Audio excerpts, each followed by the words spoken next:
The history of Aare Kakanfo Afonja and the Oyo Empire. The Oyo Empire was a great Yoruba empire in West Africa that encompassed parts of modern-day Benin and Nigeria, including the southwest zone and the western half of the north-central zone.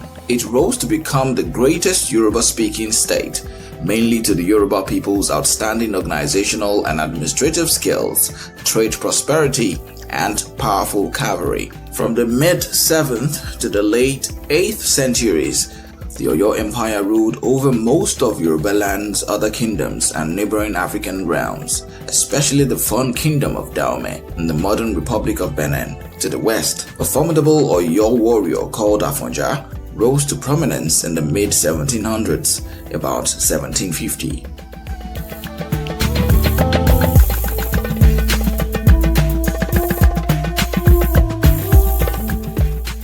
Laderin was his father's name.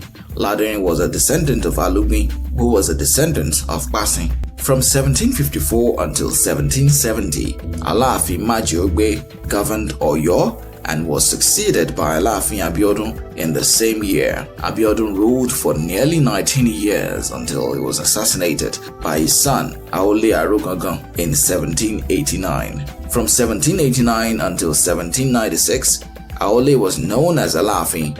During these years, Afonja was known as Kakanfo and lived in Ilorin, a little village on the banks of the River Awun, a tributary of the Niger River. After Oku of Jabata, Afonja became the 6th Kakanfo, who Toyeje of Ogbomoso succeeded.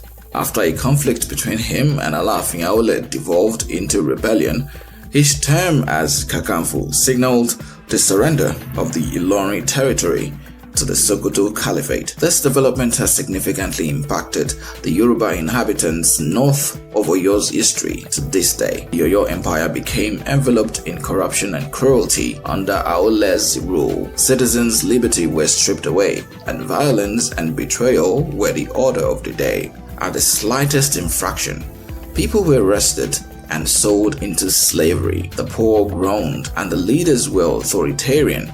Because gods were regarded as extremely tolerant and ineffective, oaths were no longer taken in their names. May the king's sword slaughter me, it became. When Aole Arogangan was asked to choose his rival, he nominated Afonja, the Kakanfo of Ilorin, without hesitation. This is because Aole, Afonja's bosom companion, forced Afonja to lead a war against Iwerele, an impregnable kingdom that Afonja knew was a suicide mission, which he firmly opposed. Iwerele is Aole's paternal grandmother's hometown, and a past Alaafin named Ajagbo had cursed any Kakanfo who tried to assault Iwerele. Meanwhile, Abiodun, who Aole assassinated to become king of the Oyo Empire, had compelled Afonja to swear an oath. Afonja declined to carry out Alaafin Aole's command for these reasons and other factors. When Afonja learned of the plot against him, he formed an alliance with Basharu Ashamu Agba and Owota of Oyo. He besieged Oyo city for several weeks, sending the king an empty covered calabash which signaled he had been rejected and now had to commit suicide. Adebo was appointed the king after the death of Aole Arogangan, who had reigned for 7 years. From that, the Oyo Empire began to fall apart. As most kingdoms under Oyo asserted their independence, Adebo became more of a ceremonial monarch with little real power. The king's influence began to wane. The people began to lose confidence in the king.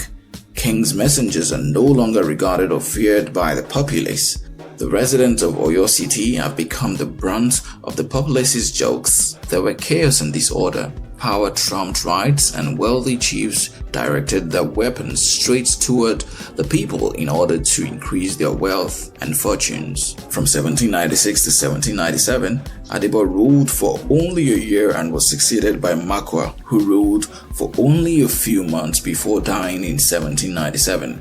The Oyo throne was vacant from 1797 to 1802. Alaafin Majeogbe inherited the throne in 1802 and reigned until 1830. Many lesser chiefs followed Okbele. In seceding from the Oyo Empire, he gathered an army right away and captured Igbo and Idofia.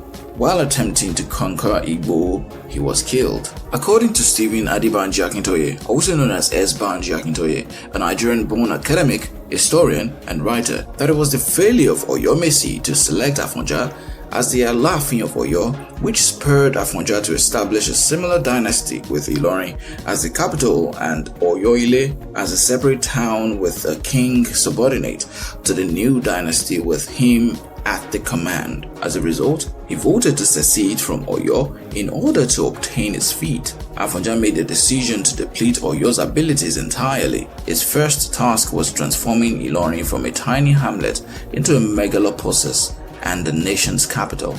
He took over towns like Kanla, Gamo, Idofia, Elehijari, Okwei, Igbon, Iresaibare, and others in the Ilorin area. He invited Alimi to help him establish military supremacy. Shehu Alimi, a Fulani cleric, had arrived in Ilorin with a large number of slaves and other clerics. Afonja had come to believe that Hausa enslaved people and Fulani mercenaries would make better warriors and commanders than his own people, who had previously formed the bulk of his forces. Unbeknownst to Afonja, the Fulanis were steadily infiltrating his army, and it was too late before he realized it.